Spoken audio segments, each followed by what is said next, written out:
Jordan knows he shouldn't eat this entire bowl of nachos, but tonight he's earned that right because a few hours ago in the middle of happy hour, he recognized a sign. Not from the gods or a bolt of lightning, but from a double heart, a kissy face, and a fourth ha in ha ha ha.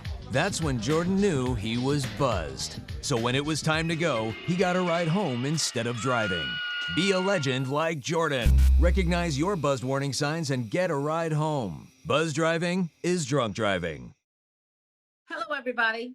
Welcome to the Carol Jones Show on Clark TV Network. And I'm your show host, Carol Jones. I have an amazing show today, as usual. And this guest today it's someone I've never had before. I've never had this type of guest on my show. And I'm really excited because she's got a wealth of information that she's going to share with everybody. Before I introduce my guest, I'd like to go to the throne of grace real quick. So let us go. Most gracious Heavenly Father, Father God, we want to say thank you, God, for allowing us to be here and to see another day, oh God. Father God, we thank you for what you're doing in our lives, what you're about to do in our lives, and the transition that we will take, oh God, with you as we endure and plug into the marvelous works that you have us to do, God. You are a great God. You're an awesome God, and we praise you. We adore you. And let the words of my mouth be acceptable in my sight. In your sight, oh God, you are my strength, my redeemer. In your name I pray. Amen. Amen. Amen. So you all can see this fabulous person that's on here, but I want to tell you a little bit about her real quick. She is the first Black president of the National Employment Lawyers Association and a 7-time recipient of the prestigious Top 40 Under 40 Award.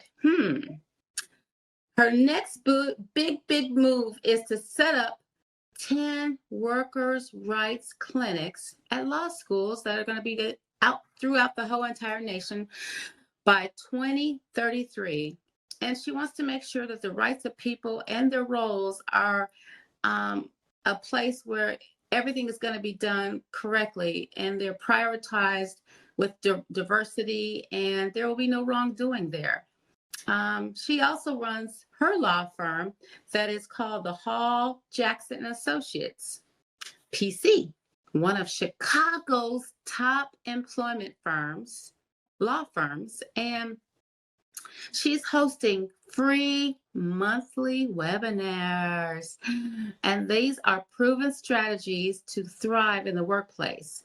For the next webinar, Navigating a Hostile Workplace Environment, it is scheduled this Thursday, June the 15th at 6 o'clock on Central Station Time. Ladies and gentlemen, the marvelous person I'm talking about, she is Miss Attorney Chiquita Hall. Welcome, Miss Chiquita. Thanks for having me. Hey, awesome to have you on the show today. You've got a lot of great things that you're doing and you're working on. Give me a little bit about why you are doing what you're doing, and how you receive the accolades that you have in the law firm. Thank you. Thanks again for having me.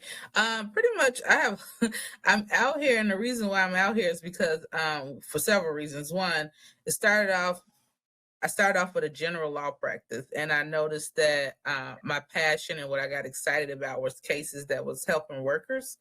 And ultimately, I resonated with those workers because I too have faced some kind of bias within the workplace as an African American woman. And I understand when you're trying to do your best, you're just trying to matriculate, and you're doing all that you can do, and just certain people just have biases before they even met you, before they even seen your work. And even with you proving yourself over and over again, it's just those biases doesn't go away. And so that was one thing. But as I continued to have different cases, I noticed that a lot of my clients were mentally drained. Some tried to commit suicide. Some have checked themselves into mental institutions for an excess of 14 days. Some have lost marriages, broken down family relationships, all due to the workplace environment, which has taken a toll on them, and it trickled down to their family dynamic. And ultimately, we'll see verdicts, we'll see settlements, but unfortunately, we was doing very little to help the worker outside of that check. because that's all it was a check. So what happens to them after the check? Some of them can't find jobs for years at a time. Some of them, like again, have lost everything. They're in debt to their mortgager and all other type of stuff. So I was like, what can we do to kind of disrupt what is we know as the norm of corporate and what we know as the norm of these workplaces, to let them know that a check is not enough. And so with that, I came up with Blow the Whistle Law, which allows is an advocacy and a movement to asking co-workers and those in the workplace to speak up and speak out as you see these things, and don't allow the work culture to continue to be what we know as the norm. And maybe if we do that, we'll have more people that can thrive in the workplace. Wow. That's pretty awesome. And what you're saying is very viable and very true. I remember I bought some things to light when I was working for the city in Colorado. And when I bought out some things that I was dealing with, some sexual harassment stuff, and it was because, you know, I'm a Black female. You know, there's not a lot of Blacks in Colorado area that I was in. And when I bought out the fact that I was being discriminated against, I was receiving sexual harassment, I got pushed back by my own people saying, "What are you doing? You're messing this up for everybody." I'm going, "What?" Yeah. And so it kind of put me in a shell. When I went to the EEOC, it was like, "You need to drop this." I'm like, "What? I'm supposed to accept that behavior?" And it was like I wasn't emotionally in tears so much. I gave up. I threw in the towel and I quit. So what you're doing is really, really much needed, and gosh, I'm sure appreciated by so many people, because we're in a shell. You know, we don't know what to do. And here you are coming along saying, "I'm going to be a voice for you. We're not going to tolerate this bull that's going on with you, this crazy garbage that you're being mistreated with." And so the webinars, tell me what's going on with these webinars. So each month, I felt the need to go out. I felt the need to educate our people, because the situation is what you just described, where it's only, like you said, a handful of us in Colorado. And so you can only imagine within each workplace how you probably won't see some in this workplace, but going to be probably one of 2 or one of 10 in a particular workplace. And as a result of that, of course, people, you're going to halt us from getting Black people in the door. You're going to mess up my promotion. You're going to do this. So just leave it alone. That's in the rug. And unfortunately, those that do have the willpower and have the strength to say, okay, I'm just going to go ahead and endure this and push through, a lot of them are representing themselves. And unfortunately, even with the attorney representation, a lot of people are calling to get consultations.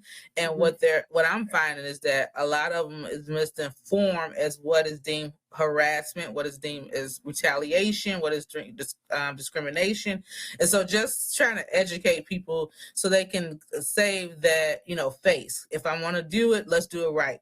Because what happens, and if you go federally in the Northern District up here in Illinois and across any federal court, the defendants have a right, just like a plaintiff have a right, to ask that you cover their costs in the event they're the one who prevailed. So I have a lot of clients, or I know of people who would go through their route, they're matriculated, and their case is dismissed on motion for summary judgment, which is the last motion that a defendant, either party, can file before the trial. And with that, you lose that sometimes. And if you lose that, now the defendant is now asking you to pay their costs. And a lot of things the attorney just found is not appealable, so we're not going to appeal. And so with that, not only did you just lose that case, so now you have the embarrassing, humiliation, and also the losing side. And then you also now have to come in and pay your employer's costs. Like, who wants that? And, as much as attorneys try to educate and warn people, this might be the best time to settle. This might be the best time to tap out. A lot of people just don't take that. And as a result, they end up paying back their employer. And all you're doing is empowering the employer who did something wrong to you to begin with, versus taking and understanding what your attorney is telling you or whoever. So I wanted to go out there and educate people. So prior to them spending thousands of dollars trying to get getting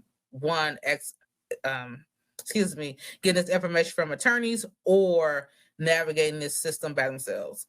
Yeah, it's really, what you're saying is very viable, valuable information that is a necessity.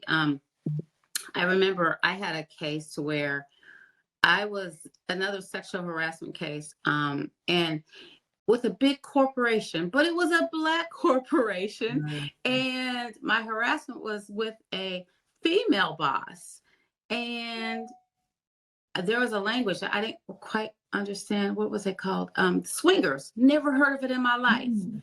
And it was going on in the workforce for like 5 years before I started. And I said, no, I ain't doing that. What are you talking about? And then I found out that all the staff was engaged in it or they were going to lose their job.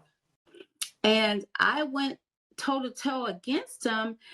And, what he did was offer me a check, like he had been offering everybody else that brought it to his attention what was going on. How much do I owe you? And I'm like, no, no, no, no, no. You're not going to buy me off and pay me off. It wasn't about the money. And it was like, I have a staff of people working in this office that are being harassed, that have children to take care of, and they're indulging in this relationship stuff just to keep a job. And Mhm. I will not allow that to continue. You will deal with this case. And of course, we took it to court. I think it was the Supreme Court or whatever it was. And I didn't win, but in one aspect, I did, because it changed everything. The company ended up changing policies and procedures, giving people awareness on harassment. The lady, I demanded that she be terminated, which he was refusing to do. And I later found out he said he did. But then when we were in mediation, I found out that she wasn't terminated, just waiting for me to settle the case. And all that was going on. And I thought, wow, you actually kept her on payroll until we settled this case. I'm not going to let you get away with that. Because as soon as we settle this case, she's still working for the company. I was emotionally devastated. And I'm looking at the staff that was under me. There was like 6 or 7 of us, and they were crying. They were calling me saying, Carolyn, we can't do this anymore. She's harassing us every day. And ever since you brought this to action, she's really honest. I'm going, it was a lot of pressure on me. And honestly, he offered me a good amount of money. And I thought about it and I said, no, no. It was But easy to take the money and move and leave. But then you got other people that are not going to fight the fight. suffer. I'm Mm-hmm. glad you brought that up. If you don't mind, that's common, and I have yet to hear the swinging part, but that's common for people to have these environments. And unfortunately, sexual harassment is one that's very prevalent, where a lot of people feel like they have to engage in sexual conduct with their employer, with their immediate supervisor or boss, just so they can keep a roof over their head and maintain their status quo. But unfortunately, what you're doing is, like you said, now you're creating this monster where everybody, 5 or 6 employees and everyone that came in there. And so the best part I did like about it was that you was able to talk about the idea that it changed the culture. And I tell people sometimes that's the win in itself. Money is great, but you can always go get that money, because believe they're not offering you anything that's worthwhile 9 times out of 10. That's something that you can make in your lifetime.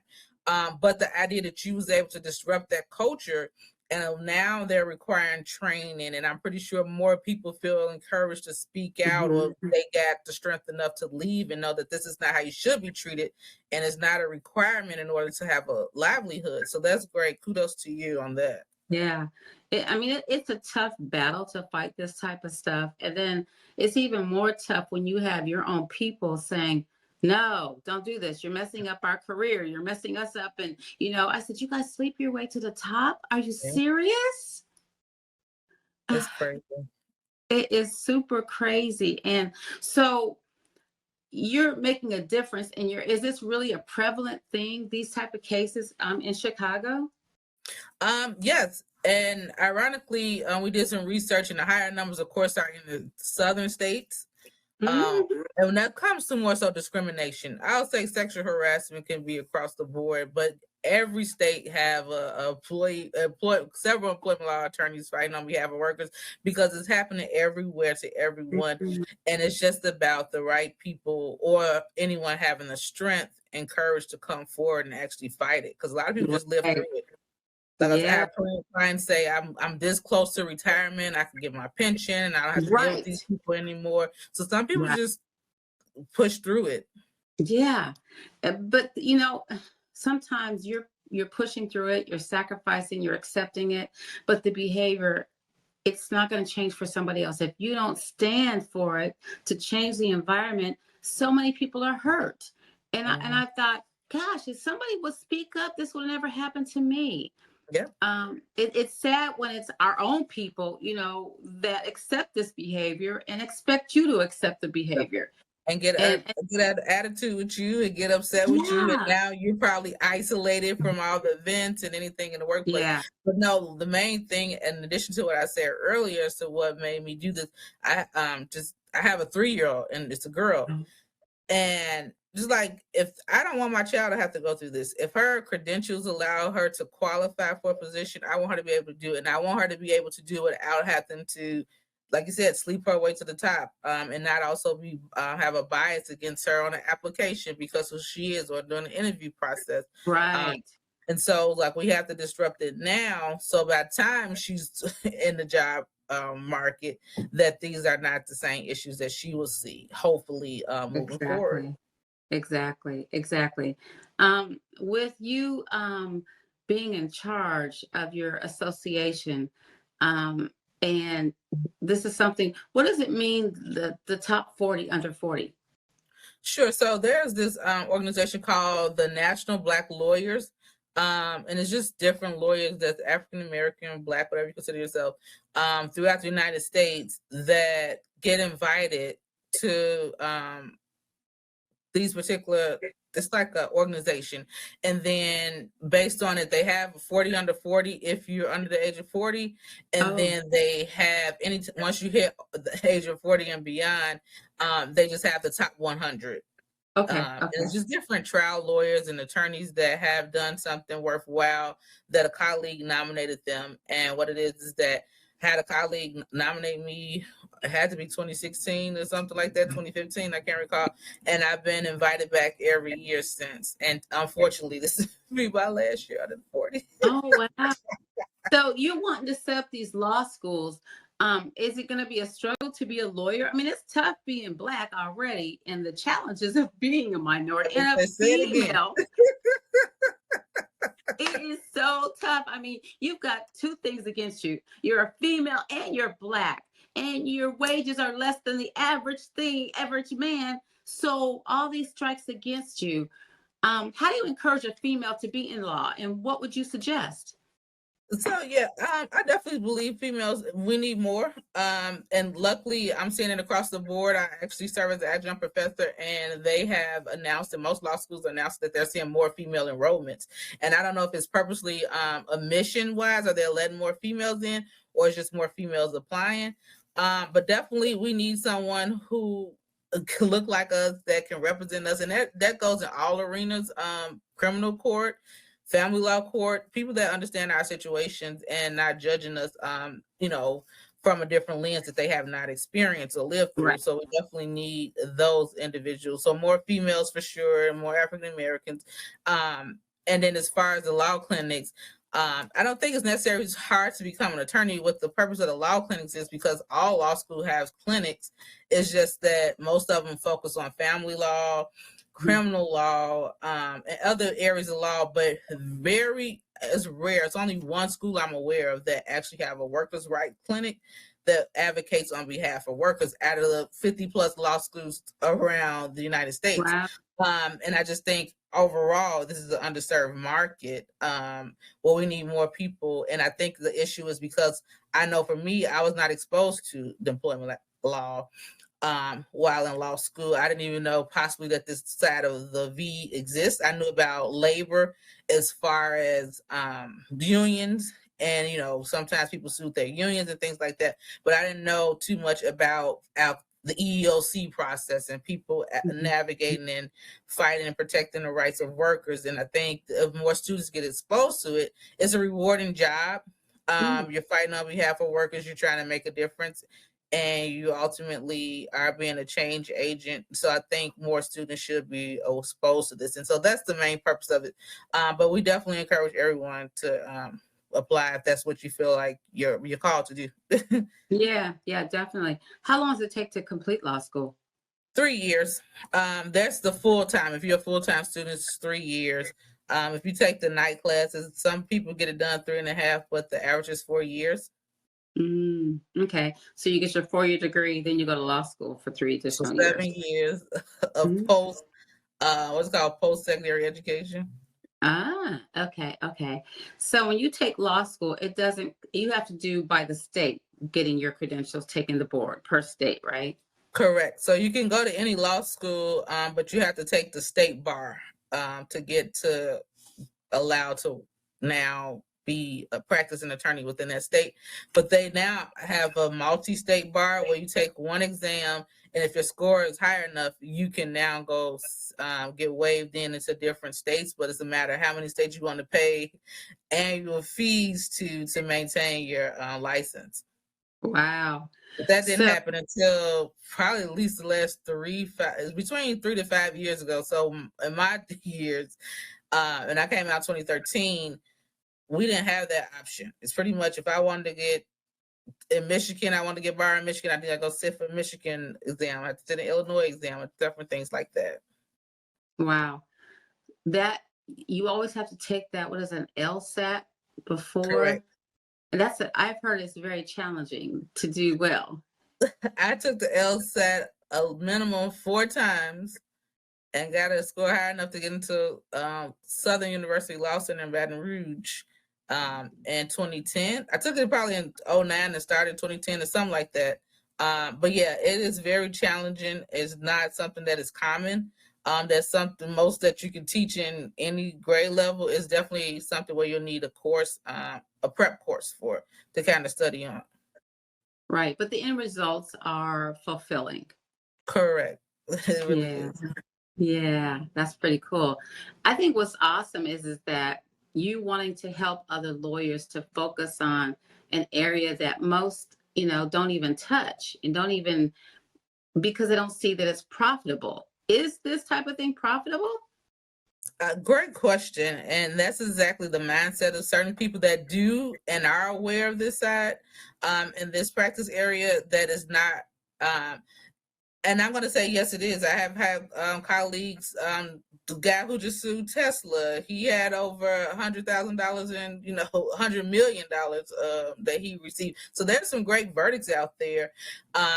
Of course, you run against the wall of if the employer can't pay it. Now they file bankruptcy and things like that. But I think what the issue is, honestly, if you're aware of it and you tried to come over here, a lot of clients just don't know when to tap out. If someone's offering you a settlement, and like in your situation, like you said, it was more than the money. I want the principal, but it changed something, right? So if as long as there's going to be some kind of change and along the way, then it's worthwhile. But to Right. just continue to say, no, I want 3.5 million, it's not a principle driven thing, it's a money driven thing. Right. That kind of deter people because if I didn't charge you anything up front to get started with your case, and my livelihood is dependent on whether or not you settle this case, then Right.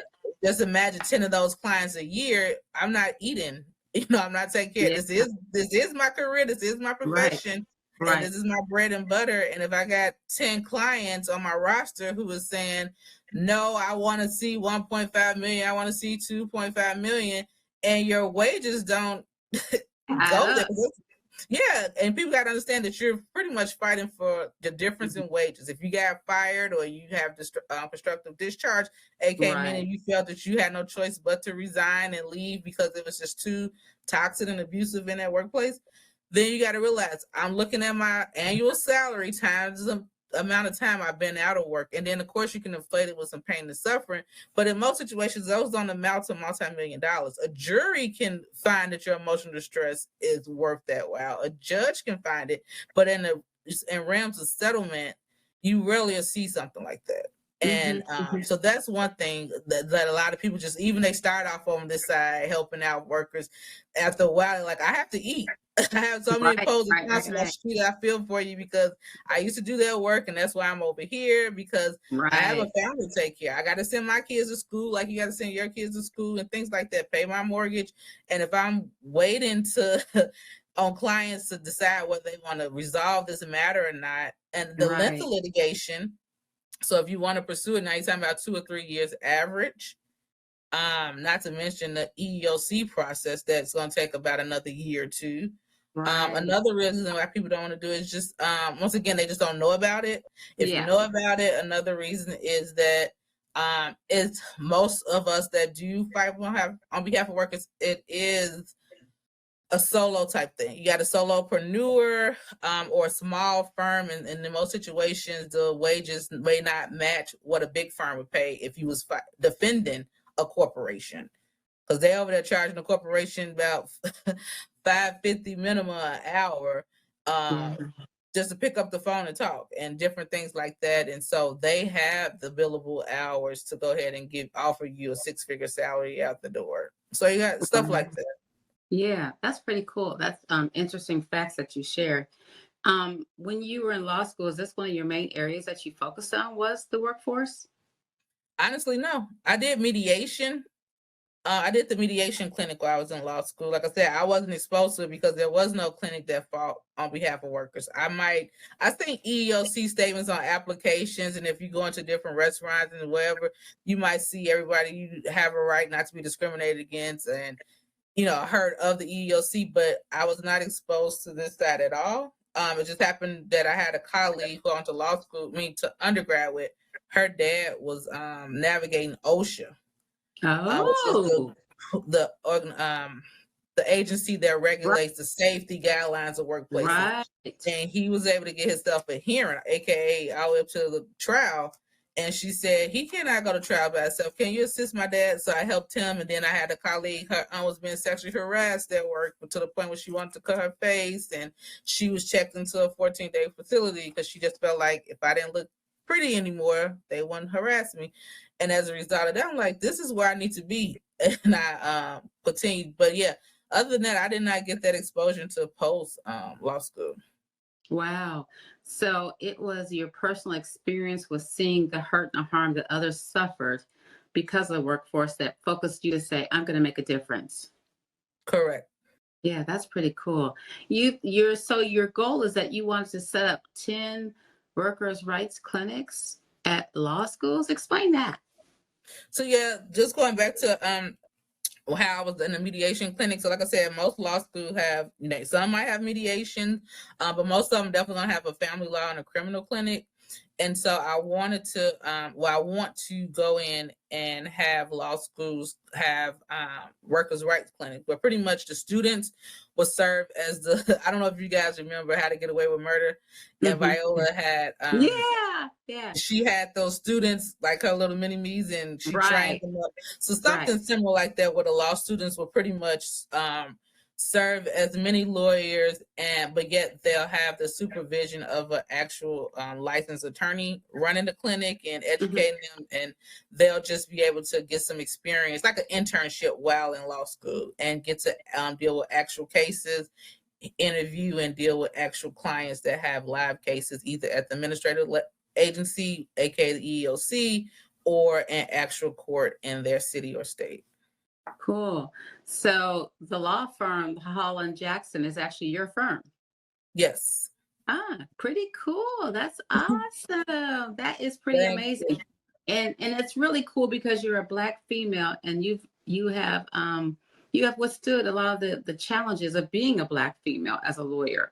And you ain't old, girl. That's pretty cool. Thank you. I know. That's really, really awesome. So how often do you do these webinars? So the webinars are monthly. Again, I try to do one monthly. I just started those in February or March of this year, and I've been trying to just do one monthly for now. Okay. Have you found them to be successful and a lot of people wanting to tune in? The crazy part is a lot of people that want to tune in. It's a lot of people that sign up and register, because I have run some Facebook ads, and people will show up, and people, as I discussed with you, is needed. It's very much important. They all have experience, but a lot of people are also great testimonials. They're learning from it, but I just need a higher reach of more people to know that it's out there. More broad. Okay. Yes. So now that we are on a broader spectrum, and you doing this webinar that you have coming up, It's at 6 o'clock and it's on Central Standard Time. Well, So, that's, I don't know if you guys can edit this, but that okay, was June 15th. The next one okay, I'll have is preparing for discrimination claim, the top 5 essential steps. And that one will be July 16th. okay, July That's a 16th. All right. Sunday, if I'm not Okay. mistaken, or All Thursday. right. So July 16th will be your next webinar. And how do they log into that?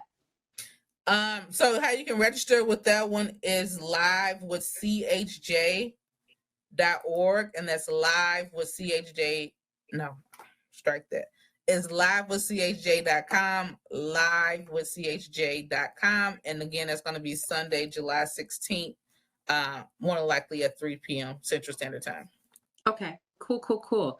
That's pretty awesome. I will have the network put that on there so we can kind of blast that and let everybody know the next one is in July. And what was that topic again that you're covering? Sure. Preparing for discrimination claim, the top 5 essential steps. So when you are preparing for a claim, what would you recommend? As far as preparing for a claim, like I said, a lot of people decide to do pro se. If nothing else, they start off the EEOC by themselves. And so definitely you want to, one, confirm the action, be able to define the action. That's the number one issue I have. People call me and they'll say, I've been harassed, I've been retaliated, I have been what is the action? Well, she just keep harassing me. Well, and it's like you're talking to your child, like you can't. Okay, so tell mommy what exactly did happen. And so, did she hit you? Did she, pretty much, did she monitor your emails more than she monitor the next person? And then the next thing you really need to realize that you actually need someone to compare yourself to, especially if you bring discrimination claim, because you're saying that someone was treated more better than you, or you was treated unfair, and it wasn't on an equal spectrum. So with that, you need to be able to compare yourself to someone that does not look like you, whether that's your gender, your sexual orientation, your race, age, whatever. If you 40 or above, the EEOC consider you now an elder, and you can be subjected to age discrimination. But once you compare yourself to someone, they can't be the same age as you. Now you can be over 40, but significantly, they have to be significantly younger. And, a lot of times you don't have that. It might be, well, I have a lot of times my supervisor, we're both in our 50s and something like that. But yet I feel like I'm being treated wrongly or differently because of my age. And so things like that. Another thing, you definitely need to have some witnesses. Someone has to witness. If you don't have witnesses, do you have evidence? Right. People don't realize that you got to have a screenshot, an email, something. Right. Because other than that, technically it's your word against the employer. And what people fail to realize that, just like you described earlier, you're going to have about 10 people that's trying to save their job. So they're willing to do whatever the employer wants them to do. And if that means to say that they didn't suffer the way you suffered, they didn't get the favorable treatment as you, whatever. They wasn't present during this alleged conversation or wrongful act, things like that. So you got to have your witnesses and your evidence lined up. And then I'll say the next thing, you definitely want to be clear on your damages. Is it worthwhile before you decide to sue? What exactly are you looking for? Because I get so many people that's looking for $150,000 or more, but again, you don't have the damages to back that up. And so you're getting a chance to go into mediations and settlement conferences before the judge, and you got a neutral party that's willing to assist you. But you're getting offered a reasonable more than above that you would get over these next 3 months that you stayed in the workplace. But you're denying the money. And like I said, but it's also with the idea I'm only moving because I have some people say, I need to pay my mortgage. Since I lost my job, I'm behind on my mortgage. Ma'am, if you had the job, and if you would have still been using that same salary to pay your mortgage. So that's how they're looking at it. They're not looking as a defense attorney and as a corporation owner. They're not looking at the idea that now you're 3 years, 3 months behind on your mortgage. So pay my past due mortgage and pay me what you owe me. No. Because their position is you kept this job, you wasn't wrongfully terminated, aka allegedly wrongfully terminated, or if you did not suffer discrimination, that you would have pretty much sustained the same position, same salary, and been able to take care of your expenses then. So just different things like that, because so many people sue, then they go, well, if I would have known I was only going to get this, I wouldn't even waste my time suing. So it's a lot, but I think those are the top steps that you guys need to consider. And definitely come register live with chj.com and come learn and ask your questions. Yes, yes, yes. Well, you know what, Miss Chiquita, I appreciate you being the guest on my show today. You had a wealth of information, and you got so much to offer, you know, not only the law firm, but the clients. And we need to tune into what's going on, and we need to not run away from our issues and deal with them and hit them face to face. And with you encouraging the lawyers to handle these type of workforce diversity, confusion, and these claims, it encourages the people to speak out and to get help. Yeah, because honestly, your impression is there's no help out there. Nobody's going to listen to me. Nobody really cares. And you endure it every single day. Like you said, it causes you to go into a depression, even suicidal, wanting to hurt yourself because it's so bad. When those type of things are happening, those are added to the case when it comes to compensation, correct? The duress of what you go through. Yeah. I would assume. And can I say this just to at this point? What us as attorneys do when we're trying to argue and fight on your behalf and try to convince the defendants to give you a certain dollar amount and why they should settle this or resolve this type of case, or even for jury purposes, we're looking at past jury verdicts. We're looking at past court, settlement. If someone settled and it's over $100,000, that can still be considered public. And so with that, if you got a whole bunch, if we don't have anything recent because everybody lost their case or everybody settled under $100,000, we're relying on case law from 5 years ago, whatever situation may be, and especially these multi-million-dollar ones. And of course, like, that doesn't help us as attorneys. And so we need to see more victory on this side, and that's just being equipping the people with the right education, because believe me, I know it's happening. A lot of people just don't come forward. They prefer to just leave or endure it until they have a right exit plan. But the exit plan can be a severance while you're in the waiting room, aka while you're waiting on the next position. Amen. Exactly. And those, though, like you said, those cases help other people's cases. Don't just accept this garbage and taking the money and running, because golly, we got to have some case studies to support this. And it makes your heart troubling. That's hard. But there is help out there, and you are the kind of person that does help those that don't even know what to do and they're lost for direction. And one thing I was saying, I used to work for Department of Labor. And I was working the welfare to work program when the president said you can't be on welfare anymore for 5 years. And so that's the program I worked with, Department of Labor. And I was understanding that you need to track the history of what's happening to you. Write down everything as a journal, validate it with names and times. Is that not correct? That is very much names, date, location, witnesses, who was around. And please, that's another, like, I always get people, I don't remember her name, she was a blonde hair, she was this. Write it down in a moment. Take a picture of the ID badge or something, because when the attorney goes to subpoena, we can get employment records and employees' personnel files. We can get those people to come in and testify in a deposition or a trial. But if all you got is, it was a blonde hair older lady, she was a redhead, she was this, that doesn't help us. And of course, that means we can't subpoena those items or those people to come up and speak. And a lot of people leave transition jobs, and so they're no longer there.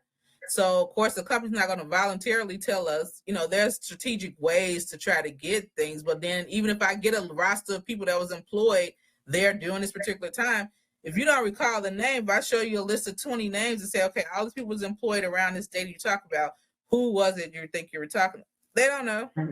So you got to, like you said, these notebooks, you have a lovely app on your cell phones that you can take notes on.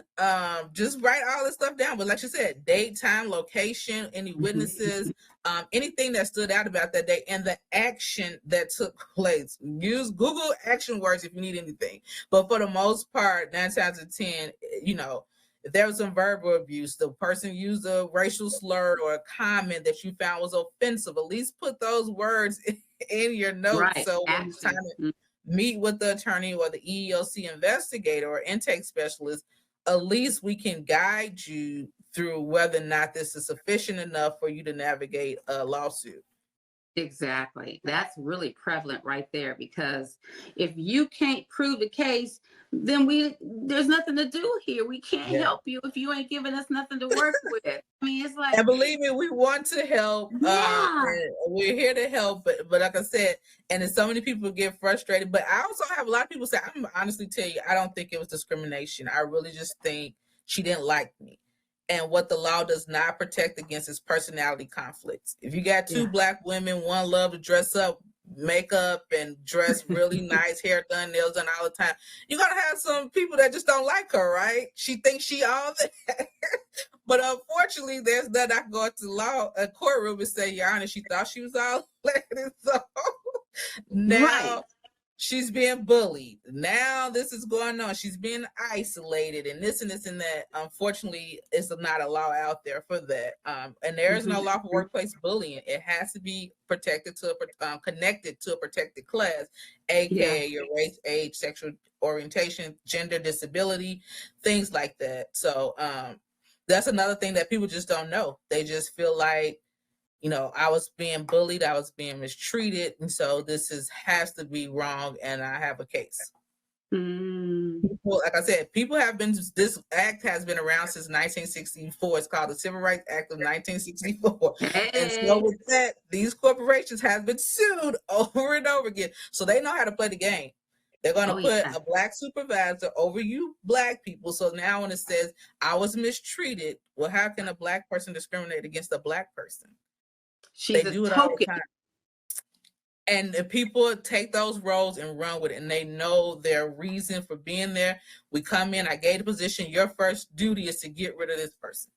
Yeah. And it's only because the company want to have a defense when someone does sue and say, well, unfortunately, the decision maker to terminate you was another Black person. So there is no race discrimination. Yeah. And in my case, this is an at-will state. We don't have to have a reason. What? Yeah. Okay, but you discriminated. You can't prove it. Oh my gosh. I had to dig. I dug up so many people that had been let go of because they did choose to, or they got bought out. And I'm going, everything I went through, they went through. And I got people that are hush hush because they got paid. Good money to be quiet. Yeah. And then a lot of people misunderstand the confidentiality clause of a lawsuit. The confidentiality part is that you don't go speak up against or tell the world that I settled for X amount of dollars. It doesn't prevent you from serving as a witness in someone else's case. Of course, you can't give you waving away your rights of future lawsuit class actions, but you're not hushed from, serving as a witness. It's only you can't now go tell it on a mountaintop that I just settled for $500,000. I just settled for $50. Whatever situation may be, that's the only thing that the confidentiality clause is really preventing you from doing. A lot of people, that's another reason why people just don't decide to serve as witnesses, because they sign an agreement, but they're misinformed as to what is the non-disparagement clause is and what is the confidentiality clause. And so that's the issue. Again, in addition to people just don't want to help out. It's like, I had my coach tell me, she said, you got a snitching movement on. And if in our community, we don't snitch. And it's like, until you need someone to help you out, right? Exactly. And that was really good that you cleared that information up, because it's like, are you going to help? I'm not allowed to. No, you're not allowed to talk about your case, but you can help me with my case. That is correct. If you served you just sued the same employer as your colleague, and you settled and you signed a confidentiality clause within that settlement, it pretty much bars you from explaining how much money you got in your case, facts, from being now, you can now go bring it in another jurisdiction. You can't do that. But it does if you sat there and witnessed your colleague wrongdoings and things that your colleague needs to come step forward for, you can do that. You was a witness Yeah. to that, and that's a whole different case. That's a whole different set of pot of money that Yeah. they have put aside to take care of. So yeah, people can, and unfortunately, if you choose not to, you can always be subjected to a subpoena. Subpoena. Yeah, and the good part is about if you participate and help out voluntarily, you can at least get prepped and get kind of educated on whether or not you're going to be helpful. Because a lot of times we reach out to witnesses, what they know is not even worthwhile bringing them in. But now if Right. I subpoena and spent all this money to have you Yeah. come in just for you to have nothing, it's not Right. worth it. Yeah, good point. I love everything that you said. Very, very viable and credible information that people really just don't know. Yeah, And right now, it's good for them to see.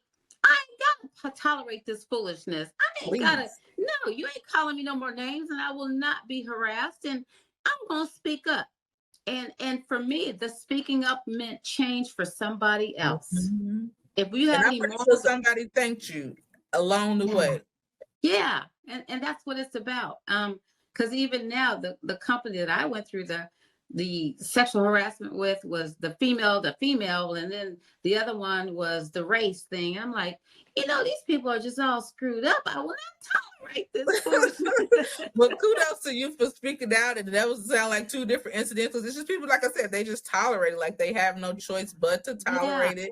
it's But you true. don't have to. You really do not. No, it is so true because I remember being in Colorado, and as I'm fighting this old white guy who's telling you looking good and you closing the door with me in there with you and you trying to touch me and boy, you better get your old self. And then when I tell EEOC I'm sitting in the room with the women and they're going, "This is your fault. You're making us look bad." I'm going, "What?" I was crushed. I was like, oh my God, we'll transfer you to another department. I want nothing to do with the city at all. I'm done with you guys. You guys are all alike. How do you accept this behavior? And it was really super emotional. Like you were saying, the Mhm. emotional stress that goes into these cases is bad when your own people are just, Turning against you, yeah. yeah. And it's like, I'm here to help our people. And so we can have a safe work environment. They're like, well, he'll die soon. What? It's crazy because and it's not the first time I heard that. Either they're gonna die soon, they're retiring soon. And the crazy part is most of these corporations, the CEO and the decision maker to hire or fire these people, they didn't build a relationship with the wrongdoer. I know his wife, my wife know his, and things like that. And so it's like, if we get rid of him, how he's gonna afford to take care of his family? Well, forget my client that you wrongfully got rid of, Right. and the mental abuse that he done went through. And so it's crazy. It's crazy. Oh my God. This is a really crazy world though. I just don't understand the mentality because we got all these strikes against us just to Mhm. survive in the workforce and we're getting paid less and we're being discriminated and we accept it because we think we have no rights and we don't have a voice because And we then got we go home and deal with our own people who don't like us because we think we're better than them because we decided to, to get a yeah, nice job or whatever situation may be. So and people don't understand it's a cycle it is. that really be disrupted. It's a vicious cycle.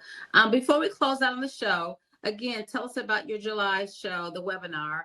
Again, how to get to it and the time, um, and then we'll close out the show with everything that you got to say about how to contact Miss Chiquita Hall Jackson and to tune into your webinar.